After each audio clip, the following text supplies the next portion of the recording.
Secular பார்வையாளர்களுக்கு வணக்கம். நான் உங்கள் பரத் பேசிட்டு இருக்கேன்.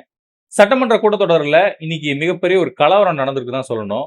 ரொம்ப பரபரப்பா சில விஷயங்கள் நடந்திருக்கு. அது எதுவுமே மக்களுக்கு தெரியக்கூடாது அப்படின்னு தாவேக அரசாங்கம் திட்டமிட்டு சட்டமன்ற லைவை கட் பண்ணி விட்டுருக்காங்க. ஆட்சிக்கு வரதுக்கு முன்னாடி நாங்க வந்தோம்னா லைவ் எல்லாம் கட் பண்ண மாட்டோம், மக்கள் என்ன நடக்குதுங்கிறத தெரிஞ்சுக்கிட்டோம், இந்த ஆளும் கட்சியா இருக்கக்கூடிய திமுக அரசாங்கம் எவ்வளவு கேவலமான அரசாங்கங்கிறத மக்கள் புரிஞ்சுக்கிட்டோம் அப்படின்னு தேர்தலுக்கு முன்னாடி விஜய் அவர்கள் பிரச்சாரம் பண்ணாரு. ஆனா இன்னைக்கு தேர்தலில் வெற்றி பெற்று முதலமைச்சரா உட்கார்ந்ததுக்கு அப்புறம் சட்டமன்றத்துல வாய் துறக்காத ஒரு முதலமைச்சரா, ஒரு தொடர்நடுங்கி முதலமைச்சரா, ஒரு பயந்தாங்கோலி முதலமைச்சரா, எந்த ஒரு மக்களுடைய அடிப்படை பிரச்சனையை பத்தி பேசாத ஒரு முதலமைச்சரா, ஒரு பொம்மை முதலமைச்சரா, ஒரு தற்குறி முதலமைச்சரா அவர் உட்கார்ந்துட்டு இருக்காரு.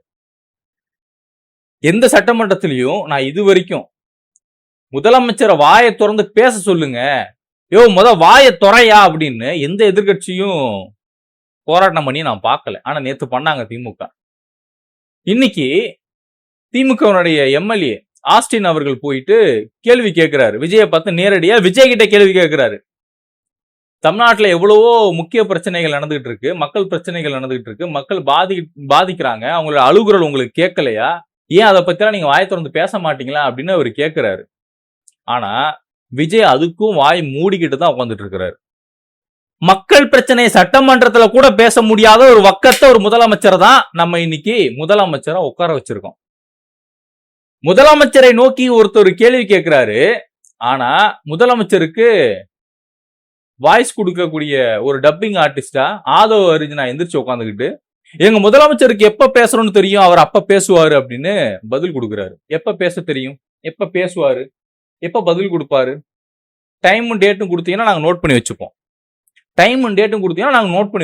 முன்னாள் அமைச்சர் சிவசங்கர் இருந்து தற்போது நாம் பேசிக் கொண்டிருப்பது தூத்துக்குடி மாவட்டம் விளாரிகுளத்தில் நடைபெற்ற சம்பவம் பற்றி.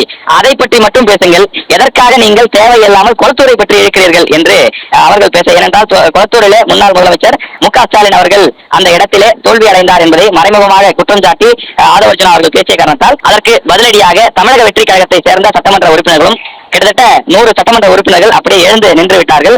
எழுந்து நின்று அவர்களும் பதிலுக்கு ஆவேசமாக கத்த, பதிலுக்கு பதில் திமுக தமிழக வெற்றி கழகம் இருவரும் ஒருமையில் மாறி மாறி திட்டிக் கொள்ளக்கூடிய வகையில் ஏய் என்பது போல அவர்கள் பேசிக் கொண்டிருந்தார்கள். இறுதியில ராயபுரத்தை சேர்ந்த எம்எல்ஏ, தமிழக வெற்றி கழகத்தின் ராயபுரம் எம்எல்ஏ அடிக்க பாய்வது போல கடைசி வரிசையிலிருந்து முன்னோக்கி அவர் ஓடி வந்தார். உடனே இந்த தாவேக திருட்டு கும்பல் என்ன பிளான் பண்ணுதுன்னா, நம்ம முதலமைச்சர் அசிங்கப்பட்டாரு, அவர் பயந்தாங்குழியா இருக்காரு, வாய் திறக்க மாட்டாரு, தற்கூரியா உட்காந்துட்டு இருக்காரு, சோ நம்ம டக்குன்னு இதை டைவெர்ட் பண்ணி ஆகணும்டா சகல அப்படின்னு சொல்லிட்டு உள்ளார பூந்து கொளத்தூர்ல ஸ்டாலின் தோத்ததுக்கு காரணம் எங்க முதலமைச்சர் தான், 5 நிமிஷம் பேசுறதுனாலதான் ஸ்டாலின் தோத்து போயிட்டாருன்னு சொல்லி டாபிக்க மாத்துறாங்க. திமுக தரப்புல நம்ம இங்க என்ன கேள்வி கேட்கிறோம், நீங்க என்னங்க பதில் பேசிட்டு இருக்கீங்க, மக்கள் பிரச்சனை ஏன் விஜய் பேசலங்கிறதா இப்ப எங்க கேள்வி, அதுக்கு பதில் கொடுப்பீங்கன்னு பார்த்தா நீங்க எங்க கட்சி தலைவர் தோத்ததை பத்தி பேசிக்கிட்டு இருக்கீங்க. இது எந்த விதத்துல நியாயம்னு சொல்லி இவங்க திருப்பி கேட்க, உடனே தாவேக அந்த ரவுடி கும்பல் அந்த உள்ள இருக்கக்கூடிய பூரா பேர் எந்திரிச்சு நின்னுக்கிட்டு இவங்க கத்த ஆரம்பிச்சிட்டாங்க, ஒருமையில பேச ஆரம்பிச்சிட்டாங்க. திமுக சொல்லவா வேணும், திமுக வரலாறு தான் நமக்கு எல்லாரும் தெரியுமே, அவங்களும் எந்திரிச்சிட்டாங்க.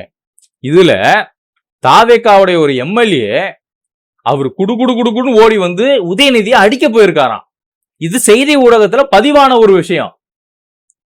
பிரேமலதா விஜயகாந்த் அவர்கள் வெளில புலம்புறாங்க, இப்படி ஒரு கூட்டத்தொடரை நான் பார்க்கலங்க, இது இப்படி ஒரு துயரமான சம்பவமா போயிருச்சு, உள்ள நடந்ததுனால வெளில கூட சொல்ல முடியல அப்படின்னு அவங்க புலம்பிட்டு போறாங்க. இபிஎஸ்சி கிளம்பி பாதிலே கிளம்பி போயிட்டாரு. இதுக்கு மேல இவங்களோட உட்காந்து நம்ம மாரடிக்க முடியாதா, வாங்கடா நம்ம போவோம், அவர் கிளம்பி போயிட்டாரு. மக்கள் பிரச்சனையை பத்தி பேசாத ஒரு முதலமைச்சர் எதுக்குங்க முதலமைச்சரா இருக்கணும்? எழுதி கொடுத்த வசனத்தை மட்டும் தான் நீங்க பேசுவீங்க. நீங்க அதை நடிப்புத்துறையில உட்காந்துருக்கலாமே, எதுக்கு சட்டமன்றத்துக்கு வரீங்க? ஏன் பொம்மை மாதிரி உட்காந்துட்டு இருக்கீங்க? மக்கள் உங்களை நம்பி ஓட்டு போட்டிருக்காங்க. இன்னைக்கு அவன் கஷ்டப்படுறான். விவசாயிகள் இன்னைக்கு சாட்டையால விவசாயிகள் தன்னைத்தானே அடிச்சுக்கிட்டு போராட்டம் நடத்திட்டு இருக்காங்க. கரண்ட் கட் ஆகுது, பவர் கட் ஆகுது. ஒரு அம்மா ஒரு முஸ்லீம் லேடி சொல்றாங்க, 3 மணி நேரம் தாங்க எங்களுக்கு கரண்டே இருந்தது, 3 மணி நேரம் கரண்ட் போனா பரவாயில்ல, எங்களுக்கு கரண்டே 3 மணி நேரம் தான் இருந்துச்சுன்னு சொல்லி ஒரு அம்மா ஒருத்தவங்க ஆதங்கப்படுறாங்க. தாம்பரத்துல அப்படிதான் இபி ஆபீஸ போய் மக்கள் போய் முற்றுகையிட்டு இருக்காங்க. என்னடா 5 மணி நேரமா கரண்ட கட் பண்ணி வச்சிருக்கீங்க, என்னதான்டா நடக்குதுன்னு மக்கள் போய் கொந்தளிச்சு கேள்வி கேட்கறாங்க. ஒரு நாளைக்கு கரண்ட் வந்து 3 மணி நேரம் தான் இருக்கு. 3 மணி நேரம் ஆஃப் பண்ணல, 3 மணி நேரம் தான் கரண்ட் இருக்கு. எனி டைம் ஆஃப்ல தான் இருக்கு. பச்சை குழந்தைங்க வச்சுக்கிட்டு அவஸ்தைப்படுறாங்க, வயசானவங்க அவஸ்தைப்படுறாங்க. நைட்ல குழந்தைங்க தூக்கிட்டு இருட்டுல லாந்த வேண்டியதா இருக்கு. அந்த குழந்தைங்க அமர்த்ததுக்கு ரொம்ப கஷ்டம், படிக்கிறதுக்கு கஷ்டமா இருக்கு. இங்க என்ன நடக்குதுன்னு தெரியல. தாவேகா கட்சிக்காரன் பூரா இருக்கக்கூடிய எல்லா பள்ளிக்கூடத்துக்கும் எல்லா ஹாஸ்பிட்டலுக்கும் ஆய்வு நடத்தணும்னு போயிட்டு விஜயோட போட்டோ இங்க இல்லையா இங்க தூக்கி வைங்க, விஜயோட போட்டோ அங்க இல்லையா இங்க தூக்கி வைங்கன்னு போட்டோ மாட்டிட்டு சுத்துறானுங்க. இதுல எவனே தெரியல, அவன் குழந்தைங்களை வரிசையா நிக்க வச்சுக்கிட்டு அந்த குழந்தைங்க கிட்ட கையில கூப்பன் கொடுத்துக்கிட்டு விஜய் வாழுகன்னு சொல்லி கோஷம் போட சொல்றான் குழந்தைங்களை. அந்த குழந்தைங்க படிக்கக்கூடிய குழந்தைங்க, படிக்கக்கூடிய பள்ளிக்கூடத்துக்கு போகக்கூடிய குழந்தைங்களை நீங்க இப்படி உட்காந்துக்கிட்டு உங்க அரசியல் பிரச்சாரத்துக்கு பயன்படுத்திட்டு இருக்கீங்க. தற்குறித்தனமா இல்ல, பைத்தியக்காரத்தனமா இல்ல, வெக்கமா இல்ல உங்களுக்கு எல்லாம்? இத கேள்வி கேட்டா நீ கேள்வி கேட்கிற. நைட் ஒருத்தர் 2 மணிக்கு போன் பண்றான் திருநெல்வேலியில இருந்து, அவன் பேர் இசைக்கிராஜாமா. உன்னை வெட்டிடுவேன்றான். என்னடா வெட்டுவீங்க, என்ன வெட்டுவ? என் பேர் தெரியும், ஊர் தெரியும், அட்ரஸ் தெரியும், வா. என்னடா மிரட்டுறீங்களா? கேள்வி அவனுக்கு கேட்க கூடாது. அந்த நாட்டுல பொம்பளை பிள்ளைங்க யாராவது பொது தளத்துல வந்து அவங்க வந்து தாவேகா அரசாங்கத்தை கேள்வி கேட்கறாங்கன்னா அவங்கள அபியூஸ் பண்றானுங்க, கேவலமா அபியூஸ் பண்றானுங்க. விஜய் தயவு செஞ்சு விர்ச்சுவல் வாரிசுன்னு சொல்லாதீங்க, அபியூசஸ் வாரிசுன்னு சொல்லுங்க. அபியூஸ் பண்ணக்கூடிய வாரியர்ஸ் சொல்லுங்க, அதான் கரெக்டா இருக்கும். பொம்பளை பொறுக்கி நாய்களை உங்க கட்சியில வச்சிருக்கீங்க, பூரா பேரும் அப்படிதான் இருக்கிறான். உன் கட்சிக்காரன் பாதி பேரும் இது பொம்பளைங்க தனியா இருக்கும்போது அந்த வீட்டுக்குள்ள நுழையிறது, குழந்தைங்க கூட பார்க்காம கை வைக்கிறது, இவ்வளோ பொம்பளை பொறுக்கி இருக்கக்கூடிய ஒரு கட்சியை நான் பார்த்ததே இல்லை. ஃபுல்லா லேடிஸ் பொறுக்கியா தான் இருக்கான். உன் கட்சிக்கார பெண்களுக்கே அங்க பாதுகாப்பு இல்லாத சூழல் தான் இருக்கு. உன் கட்சிக்கார பிள்ளையே வந்து உயிரை கொடுத்து போராடிக்கிட்டு இருக்கு, நீதி வேணும்னு சொல்லி கேட்குது. ஆனா இந்த அரசாங்கத்து மூலயமா அந்த பிள்ளைக்கு நீதி கிடைக்கல, அநீதி நடந்துகிட்டு இருக்கு. குழந்தைகளை பிரச்சாரத்துக்கு பயன்படுத்தினது விஜய், ஆரம்பிச்சு வச்சது விஜய் தான், வேற எந்த கட்சிக்காரனும் இந்த வேலையை பார்க்கல. விஜய் மாமாக்கு ஓட்டு போட சொல்லுங்கன்னு சொல்லி பேசுனது விஜய். இன்னைக்கு அதே விஜய் மாமாக்கு ஓட்டு போட சொன்ன பிள்ளைங்க தான் இன்னைக்கு பாதிக்கப்பட்டு இருக்காங்க தமிழ்நாட்டுல. இதை பத்தி பேசுறதுக்கு வக்கு இல்ல, துப்பு இல்ல, ஒரு நாய்க்கு இங்க வாயில்ல, வக்கு இல்ல. கனிம வள கொள்ளை நடக்கவே இல்லைன்னு இங்க ஒரு கூட்டம் பிரச்சாரம் பண்ணுது. ஆனா கன்னியாகுமரி சைடு இப்பவும் கனிம வளத்தை ஏற்றுமதி பண்ணிக்கிட்டு இருக்கிறானுங்க. மத்த மாநிலத்துக்கு லாரி போயிட்டு தான் இருக்கு, மணல் கொள்ளையடிக்கிறானுங்க, லாரி போயிட்டு தான் இருக்கு.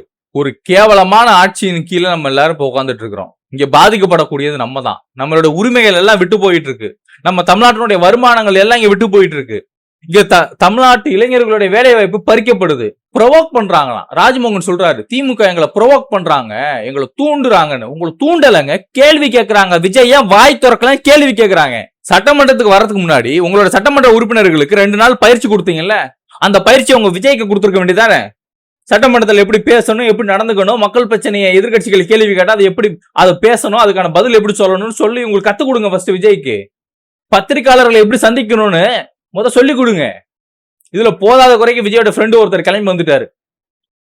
பல கோடி மக்கள் வாழக்கூடிய இடத்துல ஏதோ 4 சம்பவம் நடக்குது, இதுக்கெல்லாம் முதலமைச்சர் காரணமாக முடியுமா? அந்த 4 பேர் வீட்லயும் போய் ஓட்டு கேட்டு பிச்சை எடுத்த நாய் தானா நீங்கெல்லாம்?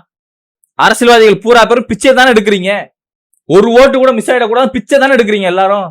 அப்புறம் இன்னைக்கு ஆட்சிக்கு வந்து உட்காந்துட்டு பல கோடி மக்கள் வாழக்கூடிய இடத்துல இன்னைக்கு ஒரு 4 பேர் பாதிக்கப்படுறாங்கன்னா அது ஒரு 200 பேர் எடுத்து போஸ்ட் பண்றாங்கன்னா கேள்வி கேட்க தாண்டா செய்வோம். வந்தா ஆட்சியில் நல்லா ஆட்சி கொடுப்பேன், நாங்க தூய சக்தி, நாங்க புடுங்கிடுவோம்லாம் பேசுறீங்களடா. ஏன்டா எவனும் எதுவுமே பண்ண மாட்டீங்க? எப்படி உங்களுக்கு இப்பெல்லாம் முட்டு கொடுக்க மனசு வருது? பெரிய அதி மேதாவி தானே விஜய். எழுதி கொடுத்த வசனத்தை தாண்டி உங்க ஆளு பத்திரிகையாளர் சந்திப்புல கேட்கக்கூடிய கேள்விக்கு பதில் சொல்றா பாப்போம். ஆன் ஸ்பாட்ல கேட்கக்கூடிய கேள்விக்கு ஆன் ஸ்பாட்ல பதில் சொல்றா விஜய். சொல்லுங்கடா பாப்போம் எவனாவது. என்ன கல்வி தகுதி இருக்கு விஜய்க்கு? என்ன கல்வி தகுதி விஜய்க்கு இருக்கு?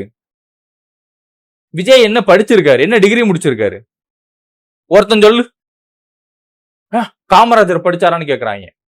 காமராஜர் காலத்துல படிப்பு அந்த அளவுக்கு முக்கியமா படல. அதனாலதான் காமராஜர் படிப்பு முக்கியங்கிறத உணர்த்தணுங்கிறதுக்காக அவர் பல்வேறு நடவடிக்கையை எடுத்தாரு. உடனே மோடி படிச்சாரா? மோடிக்கு இப்ப 75 வயசு. 75 வருஷத்துக்கு முன்னாடி கல்விங்கிறது வடக்கு நார்த்து பக்கத்து தமிழ்நாட்டிலே அந்த அளவுக்கு பெருசா இல்ல. அப்ப இருக்கும்போது வடக்குல எப்படி என்ன லட்சணத்துல இருக்குன்னு புரிஞ்சுக்க. ஆனா விஜய்க்கு படிப்பு கிடைக்காம ஒரு வறுமை கோட்டு கீழே இருக்கக்கூடிய ஒரு குடும்பம் சோத்துக்கே கஷ்டப்பட்டாங்க. பாவம், பரிதாபத்துக்குள்ளே ஒரு நிலையில இருந்தாங்க. அவங்களுக்கு படிப்புங்கிறது மிகப்பெரிய ஒரு விஷயம், படிக்க வைக்க முடியல அப்படின்னா பரவாயில்ல. எஸ்சிஎஸ்சி நம்ம புள்ள நல்லா படிச்சு நல்லா உருப்பிட்டு நல்லா வரணும்னு சொல்லி ஸ்கூல்ல சேர்த்து கொண்டு போய் காலேஜ் சேர்த்து விட்டா காலேஜ் டிராப் அவுட் ஆகி ஓடி வந்த ஒரு பையன் தான் விஜய். புரியுதா? படிக்கிறதுக்கான எல்லா வசதி இருந்தும் டிகிரி முடிக்காத ஒரு நபர் தான் விஜய். எந்த ஒரு அடிப்படை தகுதி இல்லை. ஒரு மனுஷனுக்கு அடிப்படை தகுதினா என்ன? அவன் கல்வி தகுதி தான் முத. அந்த அடிப்படை தகுதியே இல்லாத ஒரு நபரை எப்படி இங்க ஆட்சியாளர்ல நம்ம முதலமைச்சர்ன்ற ஒரு பொறுப்பை கொடுத்து உட்கார வச்சிருக்கிறோம்? கவர்ச்சி. விஜய் நடிப்பாரு, நடிக்கிறாரு, அவர் நடிகர், அவ்வளவுதான். அது ஆண்டி வேற என்ன? விஜய் என்ன போராளியா? புரட்சி போராளியா? புரட்சி தீய பத்த வச்ச போராளியா? மக்கள் புரிஞ்சுக்கோங்க. இங்க தினந்தோறும் மக்கள் கஷ்டப்பட்டு இருக்கிறான். எலெக்ஷனுக்கு முன்னாடி பாட்டிலுக்கு 10 ரூபான்னு பேசுன இந்த வாயி இன்னைக்கு அதே அவன் கட்சிக்காரன் நாயை விட்டு பேச விடுறாங்க. என்னன்னு எப்படி குடிச்சிட்டு சாவதான போற, எக்ஸ்ட்ரா 10 ரூபா கொடுத்துட்டு செத்தா என்னடான்னு பேச விடுறானுங்க. இவ்வளவுதான் இவனுங்க. இவனுங்கள மாதிரி ஒரு கேவலமான ஒரு ஈனப்பிறவிகளை மக்கள் யாரும் பார்த்திருக்கவே முடியாது. நான் தாலுக்காக ஓட்டு போட்ட மக்களை குறையே சொல்ல மாட்டேன். மக்கள் ஓட்டு போட்ட மக்கள்லாம் மாற்றத்துக்காக ஓட்டு போட்டீங்க, திமுக கிட்ட தப்பிக்கிறதுக்கு ஓட்டு போட்டீங்க.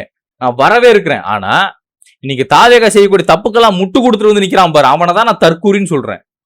தாவேகா கட்சியோட கொள்கை தெரியல, அந்த கட்சியோட பொருளாதார கொள்கை என்னன்னு தெரியல, கொள்கைக்கும் கோட்பாடுக்கும் வித்தியாசம் தெரியல, ஒரு மண்ணும் தெரியல, விஜயோட அடிப்படை கல்வி தகுதி என்னன்னு தெரியல, எந்த கர்மமும் தெரியாம முட்டு கொடுக்கறதுக்கும் நம்மள மிரட்டுறதுக்கும் வந்து நிக்கிறானுங்க. இன்னொரு தடவை எனக்கு மிரட்டுறதுக்கு யோசிச்சேன்னு வையி, அவ்வளவுதான். இந்த மிரட்டுற வேலை மாதிரிலாம் என்கிட்ட வேணாம். என்னெல்லாம் மிரட்டி ஒரு மண்ணுக்கு பிரயோஜனம் இல்ல. உன்னால ஒரு மயிரும் புடுங்க முடியாது. 2 மணிக்கு அடிக்கிறானுங்க போனை மிரட்டுறதுக்கு. மக்கள் புரிஞ்சுக்கோங்க, நமக்கான மாற்றத்தை நம்ம தான் கொண்டு வரணும்.